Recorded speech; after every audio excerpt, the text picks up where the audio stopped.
تارا چند مشہور مورخ گزرے ہیں جن کی کتاب ہے تاریخ تحریک آزادی ہند، یہ کہتے ہیں کہ تاریخ آزادی کی تحریک میں اس جہاد میں 5 لاکھ علماء اہل حدیث کو شہید کیا گیا۔ 5 لاکھ علماء اہل حدیث۔ کسی بھی جماعت کی تاریخ اتنی زیادہ روشن نہیں ہے جتنا زیادہ جماعت اہل حدیث کے علماء نے اس میں حصہ لیا۔ ایک واقعہ پیش کروں گا اسی قربانی کا کہ کسی جگہ پر علماء اہل حدیث کو اپنے قاصدوں اور مجاہدین تک کوئی پیغام یا کچھ سامان پہنچانا تھا۔ یہ کسی مخبر نے اس خبر کو انگریزوں کے پاس پہنچا دیا کہ مجاہدین کی یا قاصدوں کی ایک ٹیم یہاں سے گزرنے والی۔ ناکہ بندی کی گئی، ناکہ بندی کر کے تلاشیاں شروع ہوئیں۔ ایک قاصد جس کے پاس اصل سامان اور پیغام اور خطوط تھے، اس نے اپنی شناخت بدلنے کے لیے اپنی آنکھ کو اپنے خنجر سے نکال کر کے پھینک دیا۔ انگریزوں کی شناخت کے مطابق جو مخبری کی گئی تھی اس کے مطابق اس شخص کی، اس قاصد کی دونوں آنکھیں ہونی چاہیے تھی۔ ایک آنکھ نکلی ہوئی دیکھی تو انگریزوں نے جانے دیا اور وہ پیغام مجاہدین تک پہنچایا گیا۔ یہ چھوٹی سی ایک مثال ہے اس قربانی کی جو جماعت کے لوگوں نے پیش کی ہے۔ آپ دیکھیں عین عید کے دن علماء صادق پور کے گھروں پر بلڈوزر چلا دیا گیا۔ یہ بلڈوزر کی سیاست جو آج چل رہی ہے ظالمانہ طور پر، یہ اس دور سے شاید ماخوذ ہے۔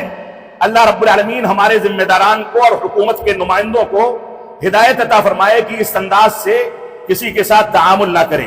1864 کا پھر اس کے بعد واقعہ آپ دیکھیں۔ 1864 میں مولانا یحییٰ علی صادق پوری، صادق پور علماء کے ایک سرخیل تھے، جماعت کے عالم دین تھے، ان کو گرفتار کیا گیا، پھانسی کی سزا سنائی گئی، اور ساتھ میں مولانا جعفر صاحب اور مولانا شفیع صاحب رحمۃ اللہ علیہ، ان لوگوں کو بھی پھانسی کی سزا سنائی گئی۔ جب پھانسی کے لیے ان کو پھندے پر لے جایا جانے لگا تو یہ تینوں مسکراتے تھے۔ جب انگریز جیلر نے اور جلاد نے دیکھا کہ یہ مسکرا رہے ہیں تو ان کی پھانسی کو روک دیا گیا، ذمہ داران تک بات پہنچائی گئی۔ ذمہ داران نے حسد کی بنیاد پر اس کو برداشت نہیں کیا اور ان کی پھانسی کی سزا کو عمر قید میں تبدیل کر دیا گیا کہ پھانسی میں تو ایک بیگ یہ چلے جائیں گے، عمر قید کرو تاکہ ان کو زندگی بھر تکلیفیں دو۔ اس تکلیف کو بھی ان لوگوں نے آگے بڑھ کر کے گلے لگایا اور قبول کر لیا، کیونکہ وطن کو آزاد کرنے اور آزاد کرنے کے ساتھ یہاں پر دینی بنیادوں کو قائم کرنے کا مسئلہ اور چیلنج سامنے تھا۔ اسی طریقے سے آپ دیکھیں یہ تواریخ عجیب میں یہ واقعہ ملے گا۔ آپ دیکھیں کالا پانی کی سزا، پھانسی کی سزا، قتل، جیل خانوں میں ٹھونسنے کی، عمر قید کی سزا، شہر بدر کرنے کی سزا، نظر بندی کی سزا، یہ ساری کی ساری سزائیں مجاہدین آزادی نے اور ہمارے علماء نے برداشت کی۔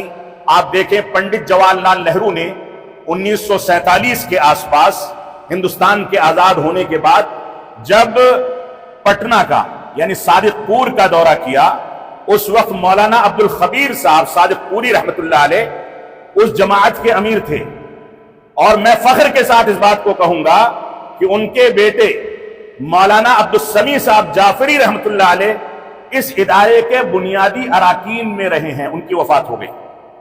اور اسی طریقے سے یہی سکندرآباد کے ایک شیخ عبدالسلام صاحب تھے، جب جواہر لال نہرو ہندوستان کے پہلے وزیر اعظم کا سیاسی الجھنوں میں وہ الجھ جاتے تھے، پریشان ہوتے تھے، تو دہلی سے سکندرآباد ان کے آم کے باغیچے میں جا کر کے کٹیا ڈال لیتے تھے اور وہاں آم کھایا کرتے تھے اور ریسٹ کرتے تھے۔ ان کے بیٹے بدر الاسلام صاحب آج آپ کے ادارے کے جنرل باڈی کے ممبر ہیں۔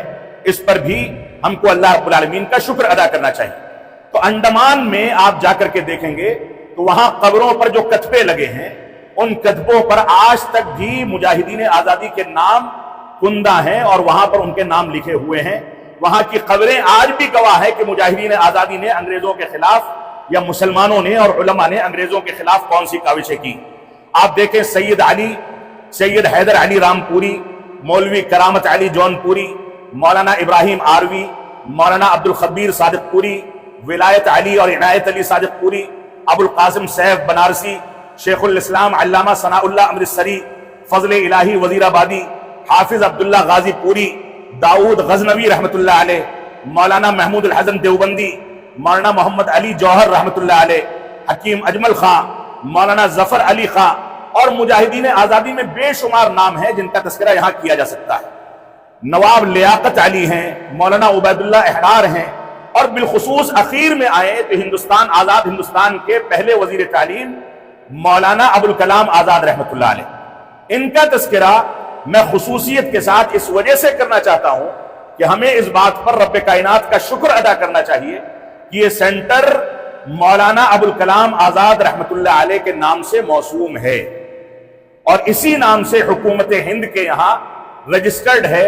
اللہ رب العالمین ہم کو ان کی تعلیمی اور سیاسی پالیسیوں کو سامنے رکھ کر کے مضبوطی کے ساتھ آگے بڑھنے کی توفیق عطا فرمائے۔